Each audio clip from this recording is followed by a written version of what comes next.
तमाम आए, उनसे ही काम निकाल लिया जाए। जी दिनेश जी। इस बीच अजय शुक्ला जी भी हमारे साथ जुड़ गए हैं, स्वागत है आपका। शुक्ला जी, मुझे याद आ गई तिएनमेन स्क्वायर की, कुछ कसर बची हो तो बख्तरबंद गाड़ियां भी मंगा लें साथ में, बीएसएफ तो है ही वहां पर, कुछ लैंड माइन्स बिछा लें। अगर पंजाब और हरियाणा के बॉर्डर को इंटरनेशनल बॉर्डर बनाना है, अगर ऐसे इरादे हैं तो ठीक है, यही सही। फिर हो सकता है मोदी जी यही चाहते हैं, देश तोड़ना चाहते हैं इस टाइम। सारे के सारे कर्म तो ऐसे ही है ना। अगर आप पूरी की पूरी सीमा सील कर देना चाहते हैं तो ऐसे तो सीमाएं सर वो पाकिस्तान की सील होती हैं, बांग्लादेश की सील होती हैं, वहां भाड़े लगाई जाती हैं। अपने लोगों को थोड़ी ऐसे रोक लिया जाता है कि आप अपने देश में नहीं जा सकते और आपके ऊपर इतनी बंदिशें आ जाएंगी। और जिस ढंग से बिना प्रोवोकेशन के उनके ऊपर अटैक कर दिया गया आज ड्रोन से, वो भी मैंने अपनी पृष्ठभूमि में कहा कि हमने तो सुना था जो बड़ी बड़ी घोषणाएं हुई थी, इंडिया में ड्रोन आएंगे, हमारे दूर दरगम के क्षेत्रों में दवाइयां पहुंचाई जाएंगी, जरूरत के सामान पहुंचाए जाएंगे ड्रोन के द्वारा। हमें क्या पता था कि ड्रोन का पहला इस्तेमाल तो हमारे खिलाफ ही एक हथियार के रूप में किया जाएगा, मासूम किसानों के खिलाफ किया जाएगा। तो अब क्या बचा? साहब ने 2-4 टैंक मंगा लेते, इनको रौन दे, पूरा का पूरा खत्म कर दे इनको। अगर पंजाब के लोग, और जो ट्रेंड कर रहे हैं ट्विटर के ऊपर ये आ रहा है खालिस्तानी है सारे के सारे, तो आपने ब्रांडिंग कर दिया उनको खालिस्तानी है सारे के सारे। तो अल्टीमेटली फिर जब आप बीज बो ही दिए हैं, तो जैसे जैसे आपका सो कॉल्ड जय श्री राम का नारा और उग्र होगा, जैसे जैसे आप हिंदू अपना क्या कहते हैं राष्ट्र की चीजों में और आगे जाएंगे, वैसे वैसे खालिस्तान की जो सोच है वो भी पुख्ता होती चली जाएगी। तो हम तो फिर से एक दो राष्ट्र की नींव डाल रहे हैं। हम क्या कर क्या रहे हैं? क्या पागलपन सवार हो गया कि हमारे ऊपर, और सरकार पर भी पागलपन सवार हो गया क्या सर? अजय शुक्ला जी देखिए, मैं बात शुरू करूं तो उसके पहले एक दिखाता हूं। ये कैलेंडर है जो सेना का कैलेंडर है। इस कैलेंडर में होता था पहले जय जवान जय किसान, अब किसान शब्द हटा दिया गया है। ये आप देखें, जय जवान जय विज्ञान कर दिया गया है। ये 2024 का कैलेंडर है। यानी किसान तो नरेंद्र मोदी के एजेंडे से गायब हो गया। मुझे आज भी याद है सितंबर 2013 की वो रैली रेवाड़ी की, मैं गया था कवर करने, और उस रैली में वो नरेंद्र मोदी के प्रधानमंत्री पद के उम्मीदवार घोषित होने के बाद भाजपा के पहली रैली थी। और उस रैली में बड़ा बखान किया था किसानों की बात को, बड़ा बखान किया था जवानों की बात को।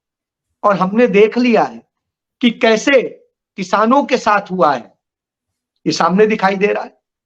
और जवानों के साथ भी जो हो गया, अग्निवीर बन गए, वो भी हम देख रहे हैं। चलिए अब आता हूं, एक को आपने अग्निवीर बना दिया, अग्निपथ पे धकेल दिया, और दूसरे को आपने मरने के लिए रोक दिया। और आज जो है अग्निवीर टाइप के जो तमाम सारे लोग हैं उनसे आप ये करवा रहे हैं। जिस तरह की दशा है, मैं जहां बैठा हूं जिस जगह पे, वहां से 38 किलोमीटर की दूरी पे वो बॉर्डर है। और मैं उस बॉर्डर की स्थिति, शंभू बॉर्डर की हालत यह है कि वहां पर इस तरह का माहौल कर दिया, इस तरह की स्थिति कर दी है कि आप कहीं से भी आगे नहीं बढ़ सको। आपको मारने के लिए कई लेयर में आपको वो बनाया गया। पहले आपको इससे रोका जाएगा, फिर दूसरी चीज से रोका जाएगा, फिर तीसरी चीज से रोका जाएगा, फिर उसके बाद मशीन गन लेकर के खड़े हैं जवान, कमांडोज खड़े हैं। अरे साहब, ये इस देश के किसान हैं, अन्नदाता हैं, या पाकिस्तानी या चीनी जवान है? क्या है? आप उनकी सेना से तो निपट नहीं पाते हो। वो आकर के चीन हमारे देश की जमीनों पे कब्जा किए जा रहा है, अपना सब कुछ बनाता चला जा रहा है। और साहब, वहां पे जो हमारे शहीद मेजर शैतान सिंह का स्मारक बना था, वो तक आपने समझौता कर लिया, तोड़ दिया। यह दशा आपने की। और वहीं दूसरी तरफ यहां पर अंदर किसानों को मार रहे हैं। क्यों? क्योंकि आप गुलाम बन जाइए अडानी अंबानी के। और गुलाम क्यों बनिए, इसके पीछे वजह है। आप तो इकोनॉमी के आदमी हैं। 2020 का हम सबको याद है, भारत की जीडीपी उस कोविड के दौरान -23.9% पे आ गई थी। यानी राउंड फिगर में बात करें तो माइनस में 24% हो गई थी। और उस दशा में हिंदुस्तान में चाहे मैन्युफैक्चरिंग सेक्टर में हो, चाहे कंस्ट्रक्शन सेक्टर में हो या किसी सेक्टर में हो, हर जगह माइनस माइनस माइनस था। सिर्फ एक जगह थी जहां हम प्लस पे थे, वो थी एग्रीकल्चर, जहां 3.5%, 3.4% की गति से हम आगे बढ़ रहे थे। हमने इस देश के लोगों को भूख से मरने से बचाया। किसने? इन्हीं किसानों ने, इन्हीं किसानों की उपज ने बचाया।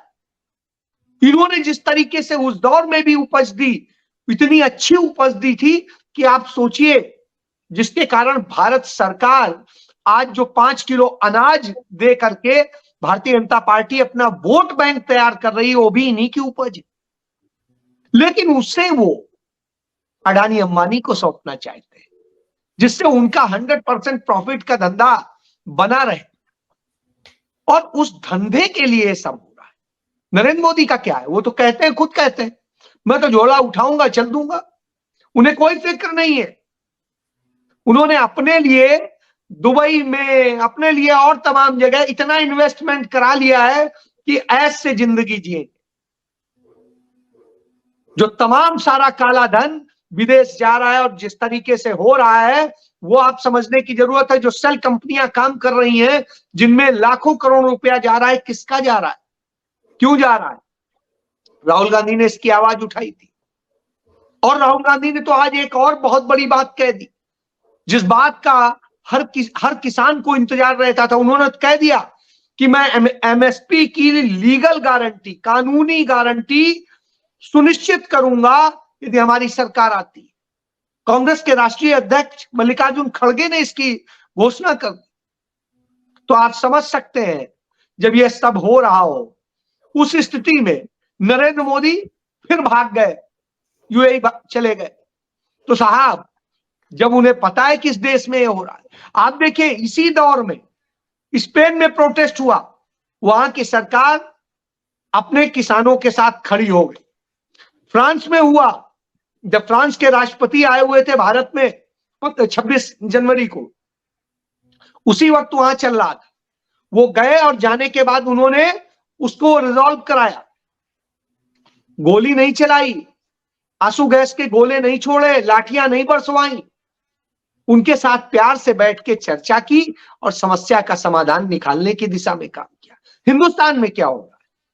हम कोई बात नहीं करेंगे, हमने कह दिया, वो सुनो। कल चंडीगढ़ में 3 केंद्रीय मंत्रियों ने बैठ के बात की। मैंने पूछा क्या हो रहा है, तो पता चला कुछ नहीं हो रहा है। वो कह रहे हैं कुछ नहीं मानना है, आप चुपचाप चले जाओ, नहीं तो हम क्या करेंगे आप सोच नहीं सकते। यानी इस नंगाई पे उतर आई है सरकार। उसे कोई भी लाज शर्म बची नहीं है, इस तरह की स्थिति हो। लेकिन दूसरी तरफ दंगे फसाद कराने का काम होता है। हल्द्वानी में जो किया गया वो अपने आप में सत्ता प्रायोजित दंगे है, जैसे नूह में हुआ था, मेवात में हुआ। आग लगाने की कोशिश हो रही, दूसरी तरफ ले जाने की कोशिश हो रही।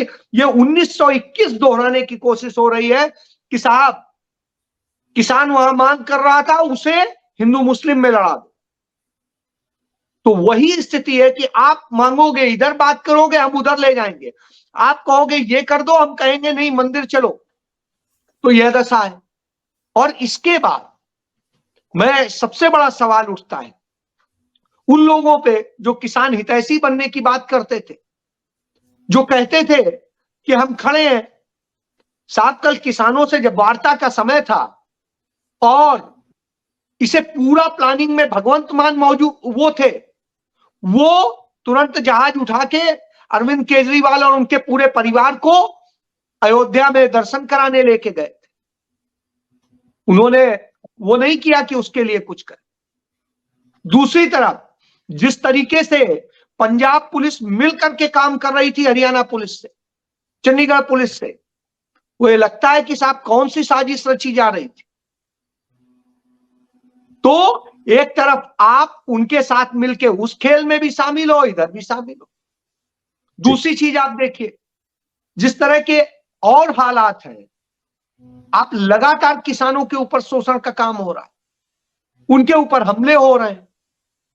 और जैसा आपने बताया खालिस्तानी और वो सब, वो सब लांछन लगाए जा रहे हैं। तो इस तरह की स्थितियां ये बताती हैं। उधर पूछिए कहां है राकेश टिकैत, क्यों नहीं दिख रहा है? संयुक्त किसान मोर्चा कहां है, क्यों नहीं दिख रहा है? क्यों आज हिंदुस्तान के किसान को ही अपनी लड़ाई लड़ने आना पड़ा है? वायदा करने के समय, समझौता करने के समय तो ये लोग बैठे थे केंद्र सरकार के साथ, और किसान कुछ मांग नहीं रहे हैं। किसान कह रहे हैं जो समझौता आपने किया था उसे ही अब लागू कर दो, इतना वक्त हो चुका है। इतनी बात, उस पे भी सुनने को नहीं तैयार। जब यह स्थिति हो तो आज कौन खड़ा? तो किसानों के साथ जो किसानी हितैषी बन रहे थे, किसानों के बूते सत्ता में आ गए, वही नहीं खड़े हैं। और वो कांग्रेस पार्टी उनके साथ खड़ी हो रही है जिसने, आप 1859 याद करिए, हिंदुस्तान के इतिहास में पहला किसानों का आंदोलन हुआ था। और उस आंदोलन की पहली खबर हिंदू पैट्रियट अखबार ने छापी थी। और उस समय के नाटककार ने इस पर नाटक खेलना शुरू किया था। उन पे प्रतिबंध लगा, अखबार पे प्रतिबंध लगा और सारी चीजें हुई। वो लड़ाई लड़ने वाले कौन थे? वही लोग थे जो कांग्रेस के संस्थापक थे। सुरेंद्र नाथ बनर्जी ने लड़ाई लड़ी थी। और 1885 में जब कांग्रेस पार्टी बनी तो सबसे पहला आयोग किसानों के लिए बना था। वह इतिहास है। महात्मा गांधी 1917 में जब गए थे चंपारण और जाके किसानों की लड़ाई लड़ी थी, उसी तरीके से लड़ाई 1921 में लड़ी गई। और फिर 1936 में पंडित जवाहरलाल नेहरू ने लखनऊ अधिवेशन में किसान कांग्रेस का गठन किया था। और ऑल इंडिया किसान उसमें हुआ था, किसानों की लड़ाई। और वो लड़ते लड़ते यह स्थिति हुई। और अभी आपको याद है कि 2009 में किसानों के लिए जो भूमि अधिग्रहण बिल और सब लाने की लड़ाई राहुल गांधी ने लड़ी और कराया। आज भी वही खड़े हैं, लेकिन दूसरे जो उस नाम की रोटी खाते हैं, उस नाम पे भारत रत्न मिलता है और सब कुछ मिलता है, वो लोगों के परिवार जाकर के उनके साथ खड़े हो जाते हैं जो किसानों के लिए कीले ठोकते हैं, किसानों के लिए लाठियां बरसाते हैं, किसानों पे गोलियां बरसाते हैं। 750 जो किसान मर गया उसका कोई जवाब नहीं है। तो यह दशा है।